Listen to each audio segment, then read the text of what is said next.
Hello, Hendrick Hudson community. This is Superintendent Joseph Hochreiter. Today is Monday, May 11th. It is 6:05 p.m. We are beginning our Board of Education meeting tonight. In the district office with myself is Enrique Catalan, our Assistant Superintendent for Business, and Greg Cavalieri, our videographer and technician for our virtual board meetings. And with that, I'll turn it over to Dr. Abraham. Hi, good evening. As Joe already said, today is Monday, May 11th. Can I just get a roll call of the board members who are present? I'll call you out and say here so that the public knows who's present, and also for our district clerk, Carmen, to note it. So, Mary Pat? Here. Barbara Pedersen? Here. Lisa Anderson? Here. Bill Riccio? Here. Corey Notrica? Here. And Lori Ryan is not here this evening. All right, so can I get a motion to start the meeting? So moved. Second. Any By not Bill. in favor? Okay, so the meeting is now open, and our first item on the agenda is to approve the agenda as stated. Can I get a motion to approve the agenda as stated, please? So moved. Second by Bill. Any nays? Anybody object? Okay, would anybody like to pull anything from the consent agenda tonight? Which we actually don't even have a consent agenda. Okay, moving on. Our next item on the agenda is our superintendent's report. Yeah, we added two documents for the public to view. These documents are also on our budget website. Joe, are you still there? Oh, yes. Hello. I'm sorry. We were muted.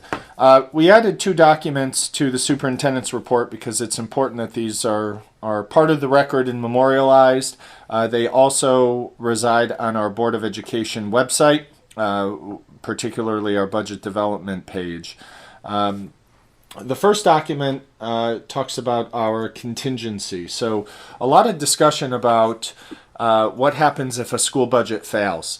And over the last 7 years, the average tax increase in our school district has been 1.04%. And we haven't really paid too much attention or spent too much time discussing what a failed budget can mean. But given some of our circumstances and certainly the process in which the public will vote on this year's school budget on June 9th, we felt it was important to spell it out a little bit more. There's great risk to any school district, especially the Hendrick Hudson School District, if our budget fails. Typically, when a budget fails, a school board has a number of options. One option is to put up another budget for a revote. And a second option is to immediately adopt a contingent budget. And what this document does, I'm not going to read it line for line, but it gets into some breadth and depth with what happens when a school district adopts a contingent budget. The reason we're providing these details this year is because under the governor's executive order, he pushed our school board vote out a number of weeks. And there is statute in the state education department that says that if a school budget fails, a revote or adoption of contingency needs to happen within a finite period of time. What we don't know is if any number of budgets fail across New York State, whether or not the governor will amend that timeline to allow school boards and the school community to review its budget and make some necessary adjustments for it to hopefully be successful on a second vote. The issue is there is a truncated timeline. So we wanted to make sure that the public understood the process of adopting a contingency budget and what would happen in a contingency budget. Just some of the big 30,000-foot talking points is that the district would need to make an additional $2.6 million in reductions. These reductions would primarily be from staff, which then would implement our ability to continue to provide outstanding programs for our students. A contingent budget also controls some of the spending and obviously the expenses from a school district. For example, a school district is not allowed to spend money on certain equipment and field trips, extracurricular activities, summer school expenses, among other expenses as well. We also would have to seriously consider reducing some of our non-mandated programs. Those are not discussions we have had in the last few years, but some board members have been around when a budget did fail in Hendrick-Hudson, I believe in 2008. And that was not a fun process for the board or the school district or the community to go through because a lot of people lost their jobs and a lot of programs were reduced. And this board over the last 10 years has worked tirelessly to restore those programs, including elementary librarians, including math coaches, bolstering our high school curriculum to offer college courses and Project Lead the Way and other fine nationally recognized programs. So it's important that we communicate this to the public because there's great risk. There's great risk to kids. There's great risk to our ability to continue to provide world-class programs that our parents and community members have expected. And what we know in New York State is that if a school district doesn't have resources and a school district doesn't perform, that's the number one indicator of your property value. And as our one of our resident real estate agents, Don Dwyer, who's been giving us reports about every 6 months, property value in the Hendrick-Hudson School District continues to climb over the last number of years, and certainly with all that's going on right now, socially and in our economy, we want to do all that we can to protect that big investment that we make throughout our lifetime. So that's a document for the public to review. It will be included in our budget newsletter, which we're developing, and as I said earlier, it resides on our budget webpage. Are there any questions about a contingent budget?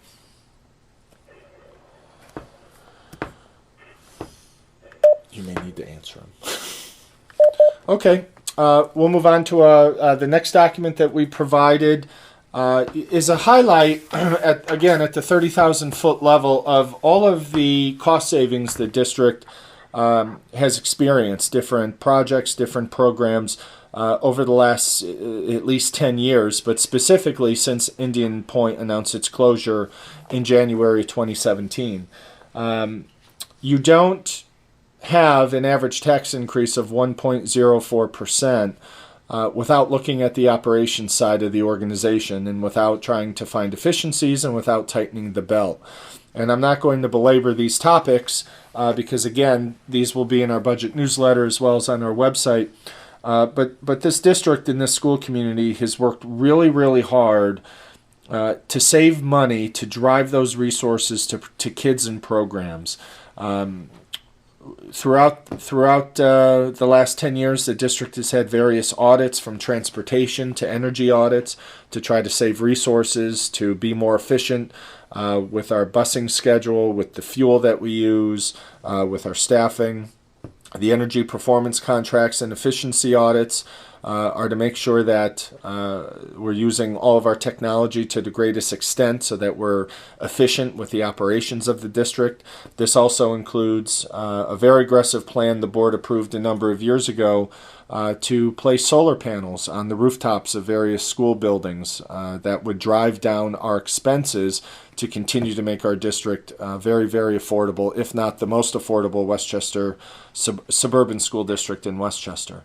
We've developed tuition-based programs, specifically our ABC program that brings in a great deal of unanticipated revenue so we can educate our own students in Hendrick-Hudson, but also provide those outstanding programs for neighboring districts as well at a reduced cost, but certainly an opportunity for the district to create some revenue.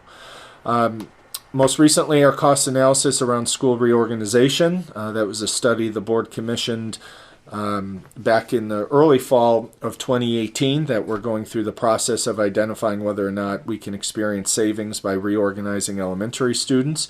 That potentially could bring in around $2 million of increased savings for our budget and for our taxpayers. So this is a really important document for the public to understand that behind the scenes, there's always activity to try to sharpen our pencil and tighten our belt. And I think it's important, especially now with our economy on hold and the government trying to figure out ways to stimulate the economy, that our public understands that we've been forward thinking in these areas for quite some time, and we've had board members with us for at least 10 years who have championed this. So it's important that we communicate it, especially now, so the public understands that we take these opportunities seriously, and we try to use those opportunities to seize all the savings that we can when appropriate. Any questions on that document?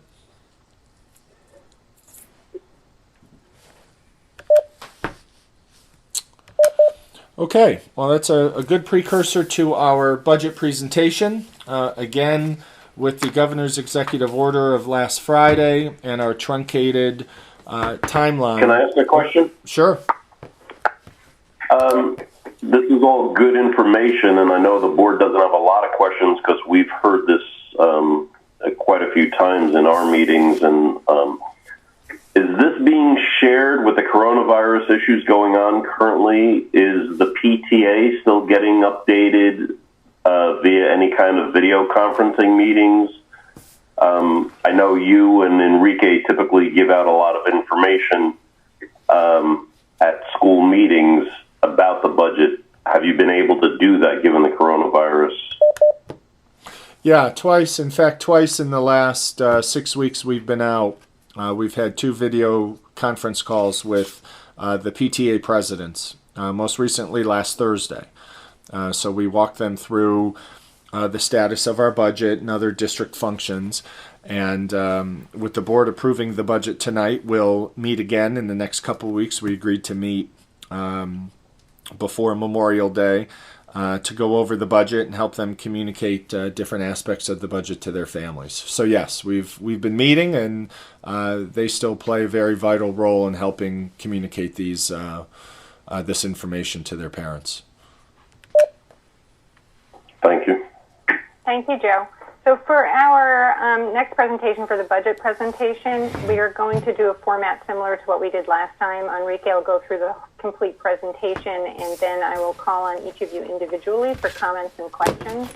And we'll do it in the same order we did roll call. So it'll be Mary, Pat, Barbara, Musa, Bill, and then Corey. Okay? Thank you.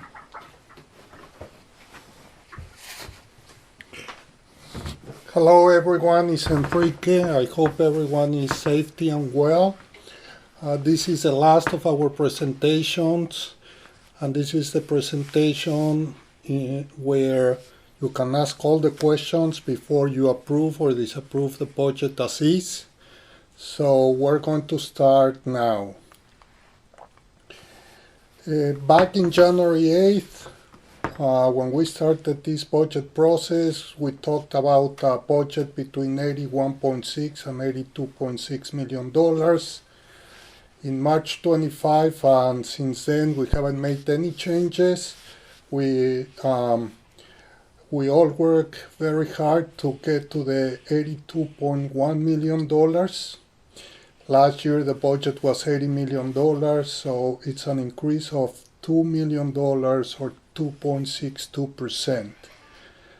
Tax levy is a big increase, but so everyone knows, the whole increase is due to the energy pilot.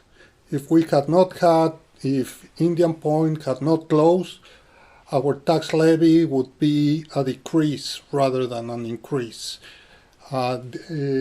We lost more money in the pilot than what our tax levy is going up.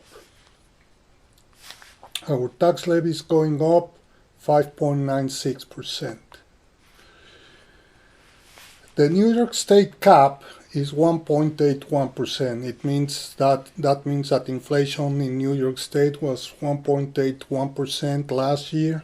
So that's below the 2% maximum. So that's what the New York State cap is.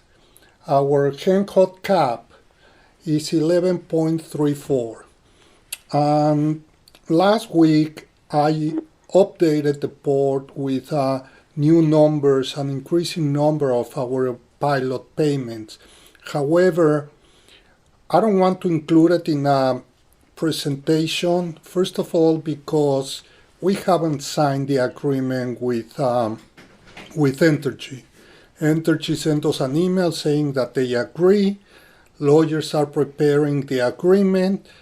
So that's reason number one why I kept the 11.34%.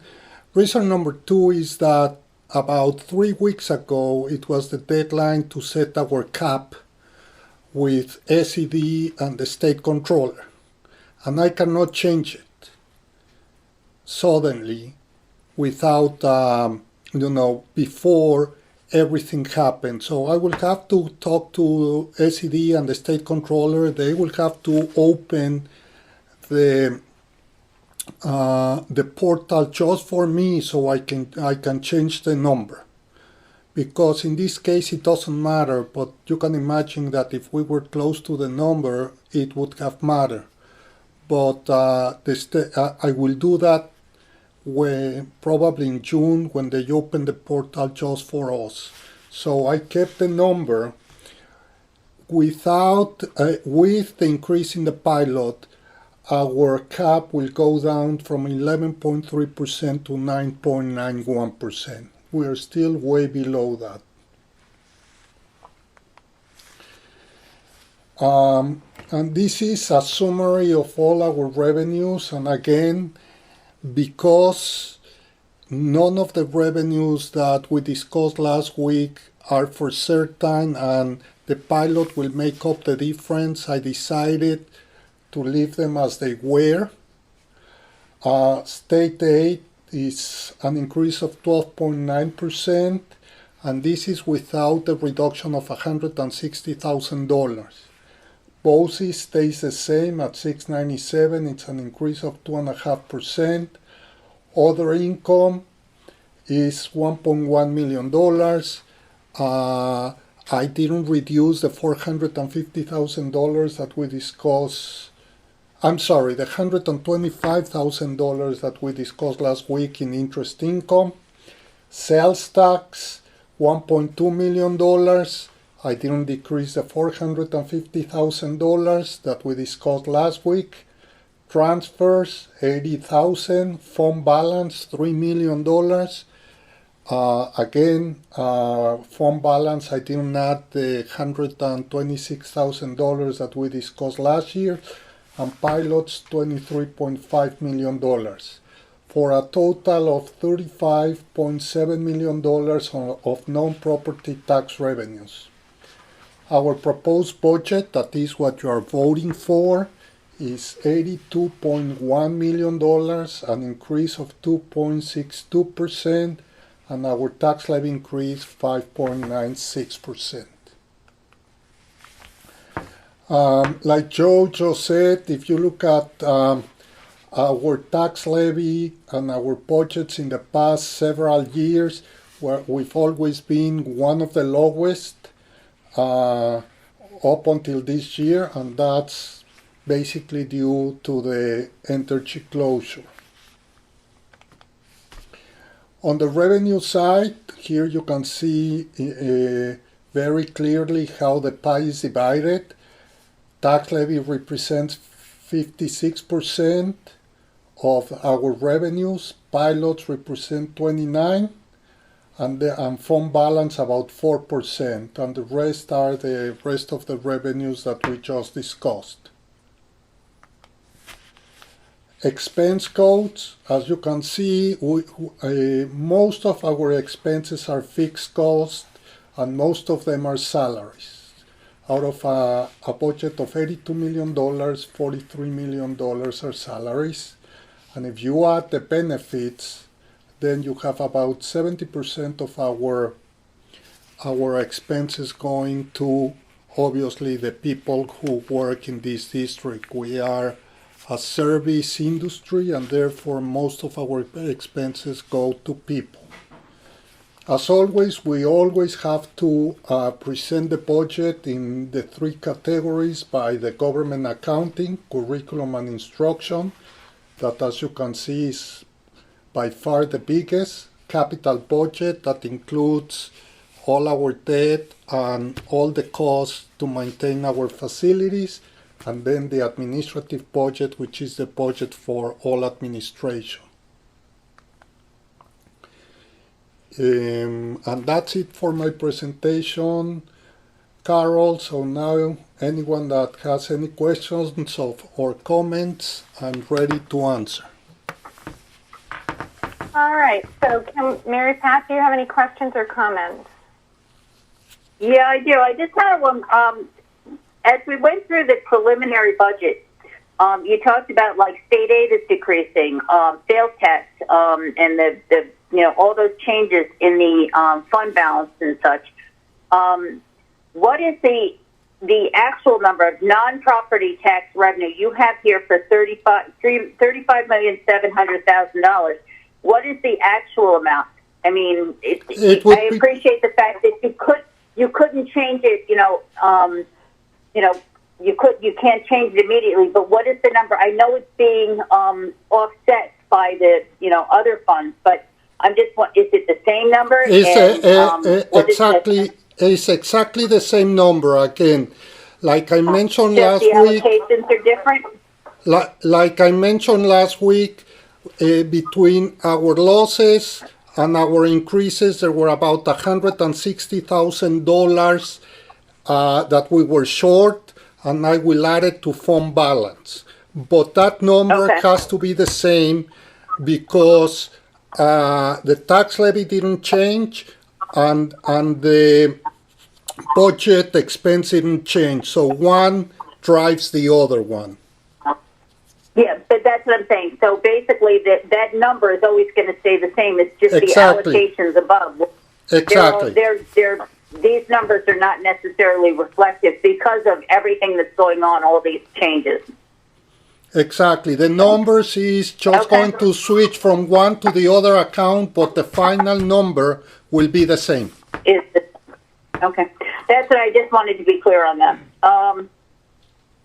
All right. Other than that, no, thank you. As awful as all this has been, I mean, to keep it at 6%, 5.96 is still, that represents a lot of hard work. So, and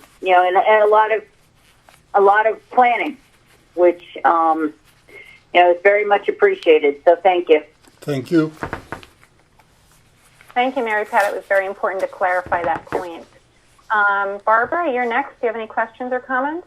I don't have any questions. I just, like Mary Pat, would like to say thank you for the diligent efforts of everybody who worked on this. And Enrique, thank you, because I know it's been a very daunting task with, the numbers that have kept coming in from the governor's office. So thank you very much.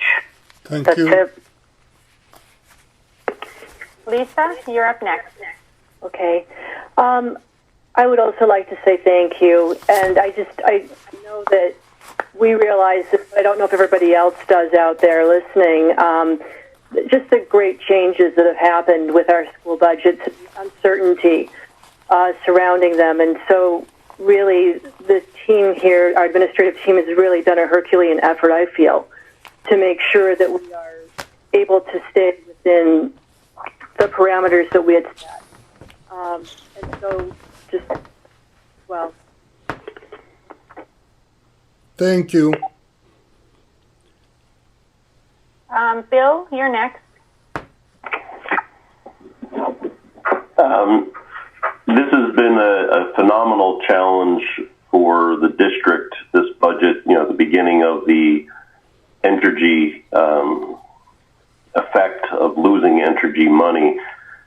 And I think it's important that people understand that although some of these increases might sound larger, they are larger than what we've had in the past, that these have been, the numbers have been gone over many times, and a lot of cost savings have been implemented to get it down to these numbers.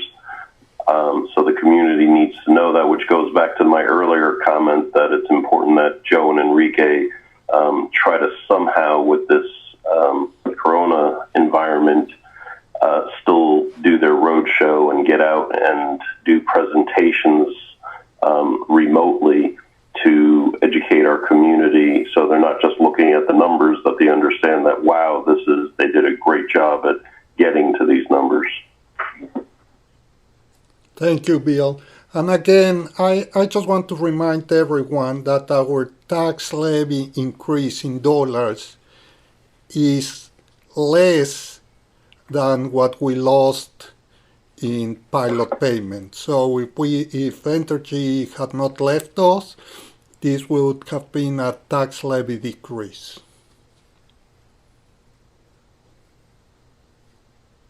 Thank you, Bill and Enrique.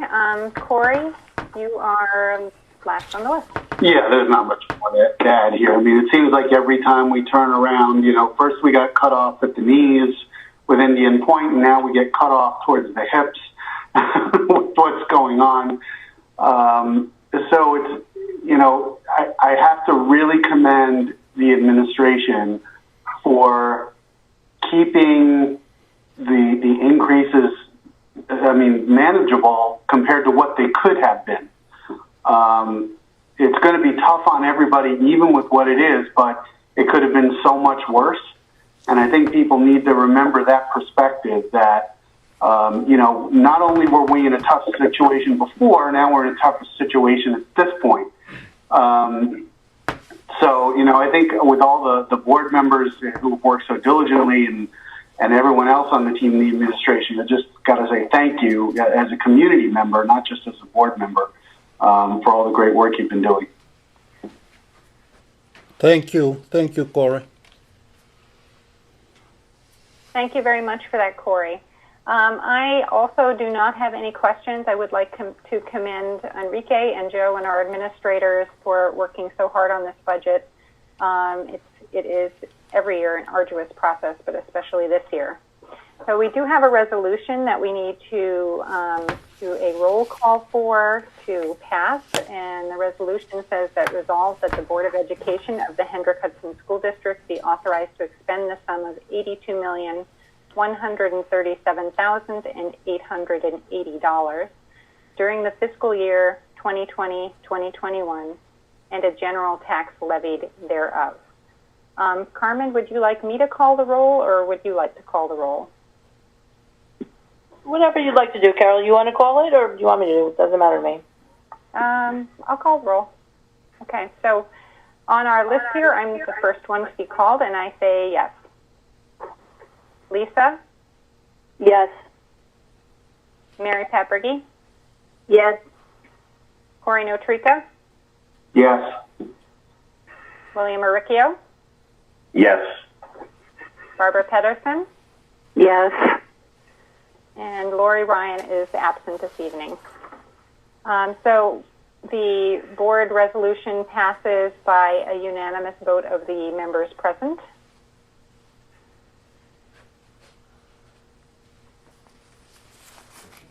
You got that right, Carmen? Yes. Okay. All right, thank you very much, everybody. That brings us to our audience comment section. And we do not have any audience comments this evening. So that brings us to our board comments or new business. For our board comments and new business, I just have a question. I know today was the deadline for board trustee petitions to be in. Joe, do you have any information on whether we have people who are stepping forward and how many? Yes, and just as a reminder to those watching now or who will watch later, part of the governor's executive order in the vote by absentee ballot process for the budget this year is vote by absentee ballot for school board trustees. And in the executive order, he created a new timeline where residents who met certain criteria needed to identify themselves and complete some very basic paperwork, much more basic than in years past, and submit that to the board clerk by 5 p.m. today. Two individuals did so, Corey Notrika, one of our current board members, as well as Alexandra Philbin. And they were the only two that submitted paperwork and that met the deadline. So those two names, and only those two names, will be on the ballot for the public to consider. They're the only two people running for two seats, and it's our understanding that they're given the executive order that there is no write-in opportunity. So our understanding is, since they're the only two that will be on the ballot, that they'll be sworn in at our reorganization meeting in early July. So congratulations. Well, congratulations to both of you, and thank you very much, Joe. Does anybody have any comments or new business that they would like to bring up at this point? All right, then can I get a motion to adjourn the meeting? So moved. Seconded by Bill. All in favor? Aye. Aye. Any objecting? Very good. Thank you very much. Have a good evening, everybody. And I don't know that we have a set date for our next meeting yet, but it will be within the next 2 weeks. Correct. Okay. Thank you very much.